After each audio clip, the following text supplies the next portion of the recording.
Hello बच्चों, welcome to the height online learning platform.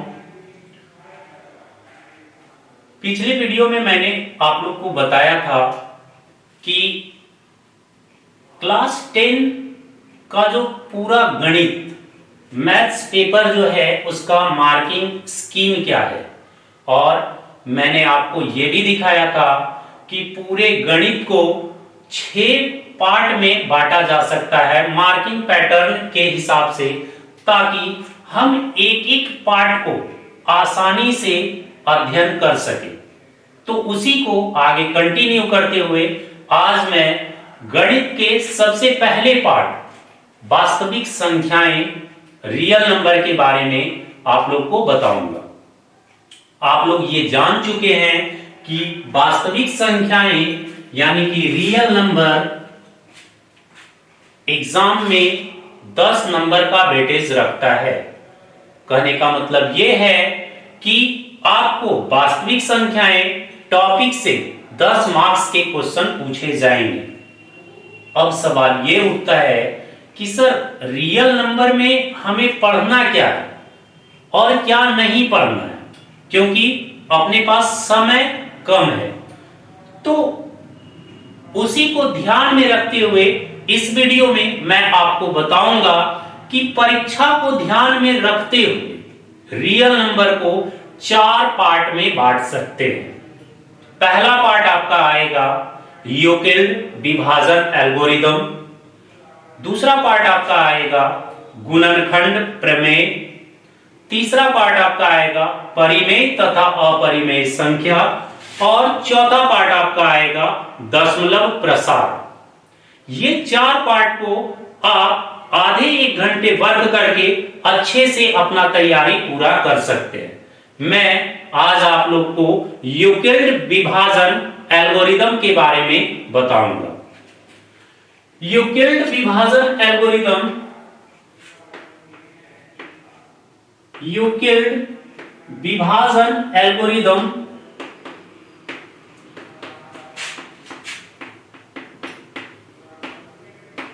क्या है? यूक्लिड विभाजन एल्गोरिदम क्या है? आप लोग जानते होंगे कि किसी भी धनात्मक पूर्णांक पॉजिटिव इंटीजर a को अगर bq प्लस r के रूप में रिप्रेजेंट करते हैं या निरूपित करते हैं, a को bq प्लस r के रूप में निरूपित करते हैं, उसी को यूक्लिड विभाजन एल्गोरिदम कहा जाता है। अगर शॉर्ट में कहा जाए तो a is equal to b q plus r, यही यूक्लिड विभाजन एल्गोरिदम है, जहां पे r का जो वैल्यू होगा वो b से छोटा होगा, लेस होगा, और 0 से बड़ा या इक्वल होगा। ये आपका यूक्लिड विभाजन एल्गोरिदम है।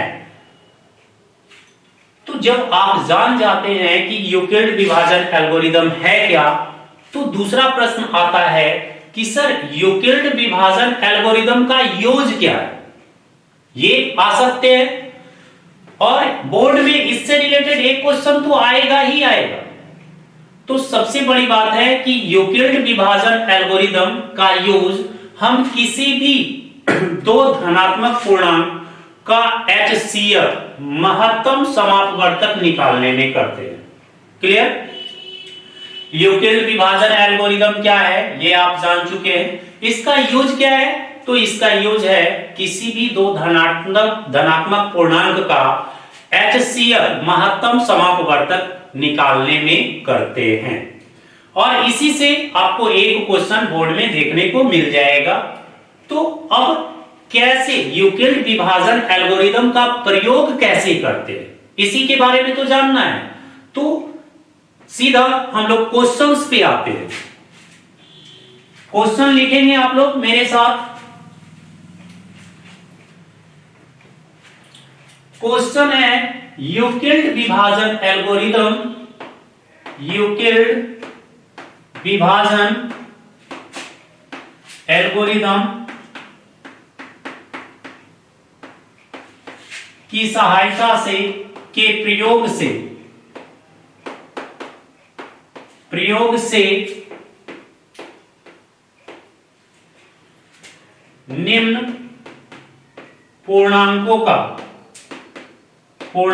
का HCF महत्तम समापवर्तक ज्ञात करें।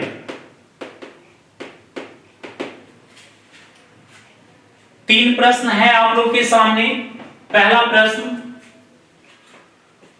135 और 225।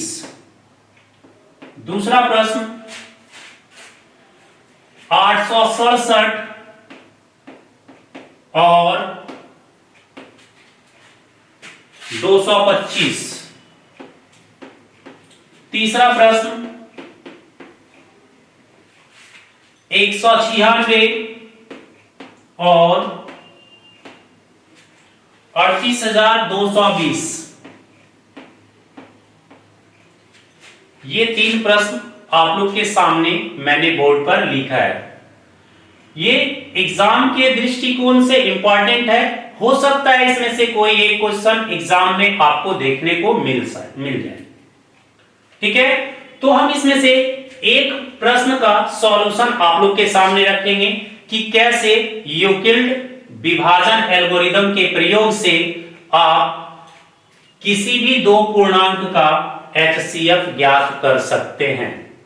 तो बढ़ते हैं सॉल्यूशन की ओर।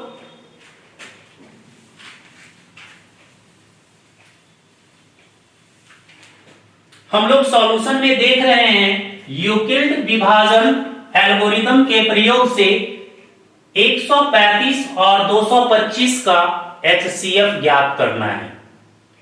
135 और 225 का HCF ज्ञात करना है। सबसे पहले हम ये देखेंगे कि दोनों में बड़ी संख्या कौन सी है। तो क्लियर दिख रहा है कि यहां 225 जो है वो बड़ी है 135 से। हम लोग ये भी जानते हैं कि यूक्लिड विभाजन एल्गोरिथम क्या है, A = BQ + R। यूक्लिड विभाजन एल्गोरिथम से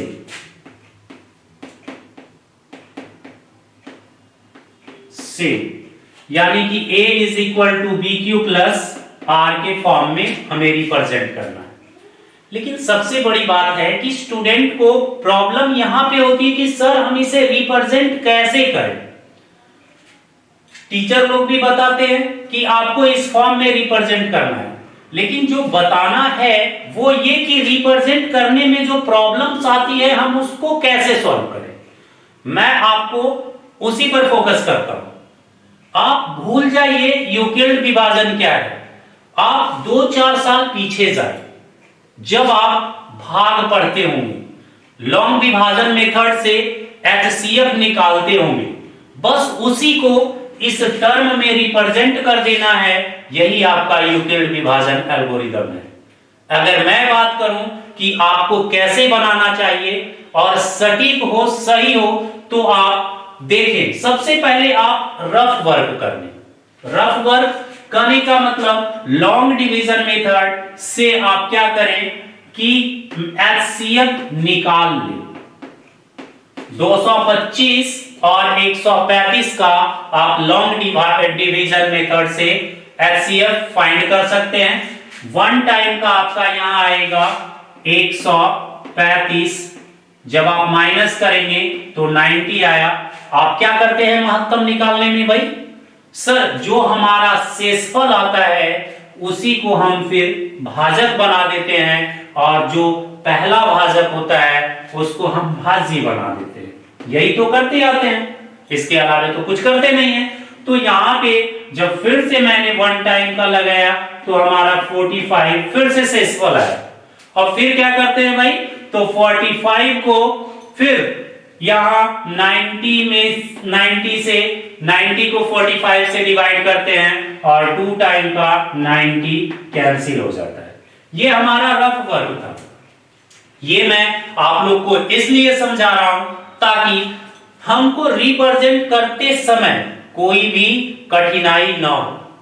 आपने देखा कि जब ये 225 को मैंने 135 से भाग दिया तो हमारा भागफल 1 आया और शेषफल 90 आया। यही तो a is equal to b q plus r है। ये हमारा a कहलाता है, भाजक b बन गया, भागफल q बन गया और शेषफल r हो गया। अगर आप इसे रिप्रेजेंट करेंगे तो 225 इज इक्वल टू 135 गुने 1 और प्लस 90। ये हमारा पहला स्टेप हो गया। अगर हम दूसरे डिवाइड की बात करते हैं, दूसरे भागी की बात करते हैं, तो यहां पे जब मैंने 135 को 90 से डिवाइड दिया तो हमारा भागफल फिर से 1 आया और शेषफल 45 आया। यानी कि 90 से जब हमने डिवाइड दिया तो 90 इंटू 1 और जो हमारा शेषफल आया वो 45 आया। यही तब तक करेंगे जब तक कि हमारा शेषफल 0 ना आ जाए। नेक्स्ट मैंने देखा कि जब 90 को मैंने 45 से डिवाइड दिया तो 2 टाइम का 90 और हमारा शेषफल 0 आ गया। फाइनली हम लोग 0 रिमाइंडर के पास पहुंच गए। अब यहां पे लास्ट स्टेप का जो हमारा भाजक होता है b, वही HCF कहलाता है। यानी कि HCF ऑफ 225 और 135, 225 और 135 का HCF 45 आएगा। क्लियर? समझ में आया? आप रफ वर्क को साइड में कैंसिल भी कर सकते हैं। तो आप इस तरीके से पुराने मेथड यानी कि आप 2-3 साल पीछे जाकर के भी 10th क्लास का यूक्लिड विभाजन एल्गोरिदम अच्छे तरीके से बना सकते हैं। और मुझे नहीं लगता है कि इस मेथड्स को आप फॉलो करेंगे तो कहीं कोई प्रॉब्लम्स आपको आएगी। क्लियर? ये तो पहले टॉपिक की बात हो गई कि सर यूक्लिड विभाजन एल्गोरिदम हम लोगों ने समझ लिया कि यूक्लिड विभाजन एल्गोरिदम होता क्या है। अब अगर आगे बात करें तो दूसरा टॉपिक जो इसमें पढ़ना था वो हमारा पढ़ना है गुणनखंड प्रमेय। गुणनखंड प्रमेय मैं फिर से एक बार बता रहा हूं आप लोग को कि इस टॉपिक से एक क्वेश्चन आपके एग्जाम में फिक्स है, आएंगे ही। इसलिए आप लोग जितना ज्यादा से ज्यादा प्रैक्टिस हो सके करें। चलिए अब हम लोग दूसरे टॉपिक की ओर बढ़ते हैं जिसका नाम है गुणनखंड प्रमेय।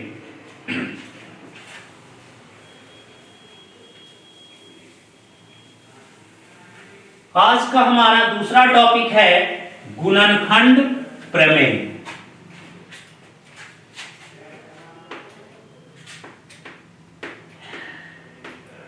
गुणनखंड प्रमेय। गुणनखंड प्रमेय क्या है? जैसे हमने जाना यूक्लिड विभाजन एल्गोरिदम क्या है, वैसे ही गुणनखंड प्रमेय क्या है। तो गुणनखंड प्रमेय कहता है किसी भी पॉजिटिव इंटीजर को यानी कि किसी भी धनात्मक पूर्णांक को, धनात्मक पूर्णांक आप लोग भली भांति जानते होंगे, किसी भी धनात्मक पूर्णांक को अभाज्य गुणनखंड के रूप में लिखा जा सकता है। किसी भी धनात्मक पूर्णांक को अभाज्य गुणनखंड के रूप में लिखा जा सकता है जिसको गुणनखंड प्रमेय कहा जाता है। फॉर एग्जाम्पल की बात अगर करें तो अगर मैं यहां 15 कोई धनात्मक पूर्णांक मैंने 15 लिया तो 15 को क्या लिख सकता हूं? तो 15 को मैं लिख सकता हूं 3 इंटू 5, 3 गुणे 5 इज इक्वल टू 15 मैं लिख सकता हूं। तो ये पॉजिटिव इंटीजर धनात्मक पूर्णांक है जिसको 3 गुणे 5 के रूप में लिखा जा सकता है। क्लियर? तो सर गुणनखंड प्रमेय तो जान गए कि गुणनखंड प्रमेय क्या है, तो किसी भी धनात्मक पूर्णांक को अभाज्य गुणनखंड के रूप में निरूपित करना होता है। इसका यूज क्या है, तो जैसे यूक्लिड विभाजन एल्गोरिथम का यूज है कि किसी भी दो पूर्णांक का HCF फाइंड करना, उसी प्रकार से गुणनखंड प्रमेय से हम किसी भी पूर्णांक का HCF और साथ साथ LCM यानी कि लघुत्तम समापवर्तक के साथ साथ महत्तम समापवर्तक भी निकाल सकते हैं। तो इस टॉपिक से एग्जाम में दो तरीके के क्वेश्चंस पूछे जाएंगे। कौन कौन से? पहला, आपको कोई एक नंबर दिया हुआ रहेगा और उसको गुणनखंड के रूप में निरूपित करना होगा। बहुत ही सिंपल होता है। जैसे हम दोनों तरीकों को बारी बारी से डिस्कस करते हैं। पहला, आप लोग मेरे साथ लिखेंगे, निम्न संख्याओं को अभाज्य गुणनखंड के रूप में व्यक्त करें। पहला जो हमारा क्वेश्चन आएगा, निम्न संख्याओं को अभाज्य गुणनखंड के रूप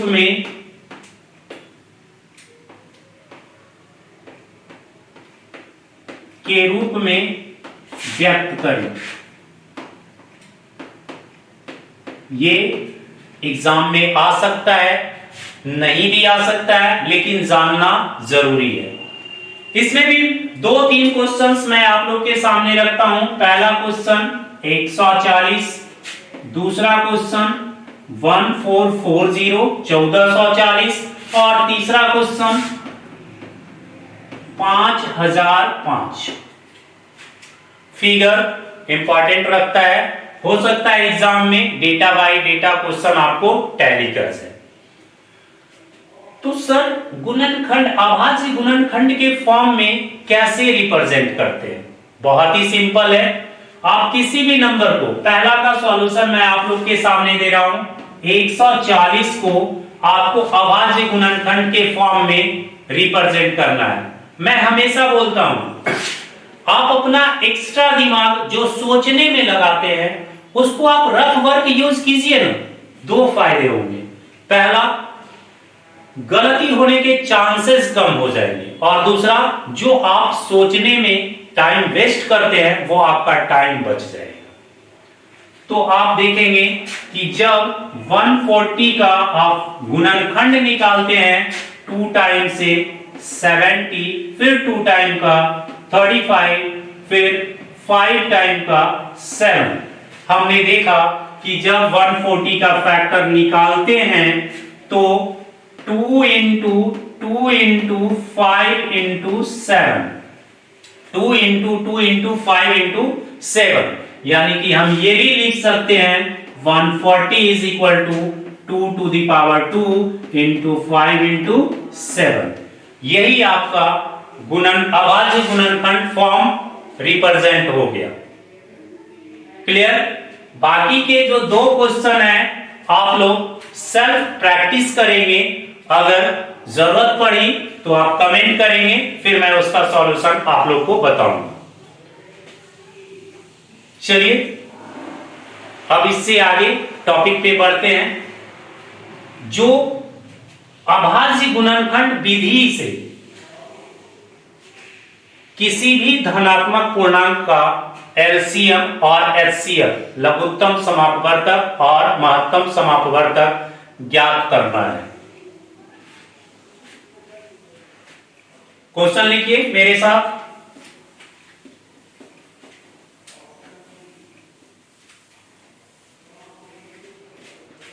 लिखेंगे क्वेश्चन, अभाज्य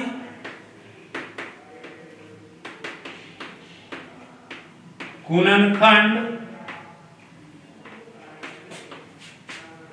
विधि के प्रयोग से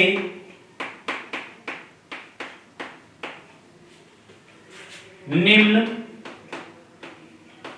पूर्णांकों का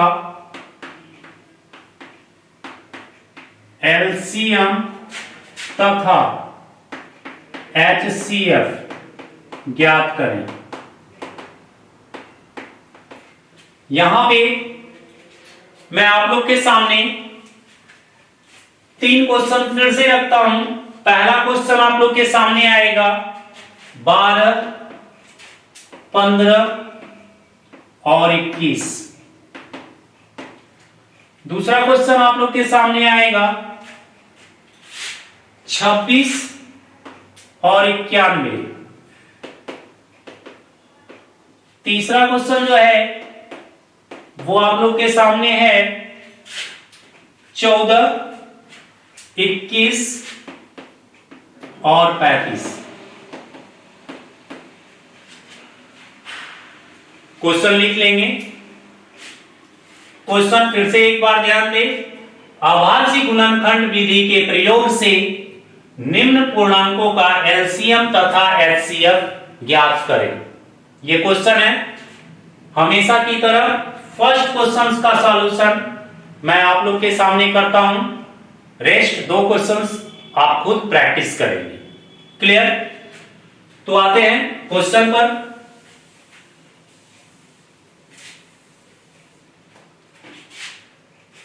आप इससे पहले जान चुके हैं कि कैसे किसी संख्या को अभाज्य गुणनखंड के रूप में निरूपित किया जा सकता है। हम यहां पे क्या करेंगे, बारी बारी से सभी नंबर को अभाज्य गुणनखंड के रूप में निरूपित करेंगे। जैसे पहला जो हमारा क्वेश्चन है 12। अगर आप 12 का अभाज्य गुणनखंड करते हैं तो क्या आएगा? छोटा सा संख्या है, इसको तो आप मन में भी कर सकते हैं। जस्ट लाइक 2 into 2 into 3, यानी कि ये बोला जा सकता है 12 इज इक्वल टू 2 का पावर 2 और गुना 3। क्लियर? इसी प्रकार से अगर 15 की बात करें तो इसका तो मैंने एग्जांपल भी दिया था आपको कि 15 को अगर रिप्रेजेंट करना है तो 3 गुणे 5 15 आएगा। और लास्ट 21 को अगर हमको लिखना होगा तो 21 को लिख सकते हैं 3 गुणे 7 21। आप देख रहे हैं मैंने बारी बारी से तीनों पूर्णांक को अभाज्य गुणनखंड के रूप में निरूपित कर दिया। तो सर क्या एचसीएफ कौन सा होगा और एलसीएम क्या होगा, ये जानना है। तो सबसे पहले आप ये देखेंगे कि एचसीएफ वही संख्या होगा जो तीनों में प्रेजेंट हो, मतलब कॉमन हो, तीनों में कॉमन हो। तो आप गौर करेंगे कि तीनों में अगर कोई कॉमन है तो वो 3 है। तीनों में अगर कोई कॉमन है तो वो 3 है, इसलिए एचसीएफ जो आएगा वो हमारा आंसर 3 हो जाएगा। अब बात करते हैं एलसीएम की, यानी कि लघुत्तम समापवर्तक की। तो लघुत्तम समापवर्तक में थोड़ा सा अलग है। तीनों में जो कॉमन है वो तो लिखते ही हैं, और जो कॉमन नहीं है आप उसको भी प्रोडक्ट के रूप में लिखेंगे। जैसे कि 2 का पावर 2 ये आएगा इंटू 3, तीनों में कॉमन था, और इंटू 5 और इंटू 7। अगर आप इसका मल्टीप्लाई करते हैं तो 4 गुणे 3 गुणे 5 और गुणे 7। लघुत्तम समापवर्तक जो आएगा मल्टीप्लाई करके देख लेते हैं। 4 3 12 पंचे 60 और 60 गुणे 7 जब आप करेंगे तो 420 आएगा। ये हमारा लघुत्तम समापवर्तक आ गया। उम्मीद करते हैं कि आपको वास्तविक संख्या का 2 टॉपिक, यूक्लिड विभाजन एल्गोरिदम और गुणनखंड प्रमेय समझ में आया होगा। और आगे भी हम और भी टॉपिक छोटे छोटे वीडियो के रूप में आपके सामने भेजता रहूंगा। Okay, thank you.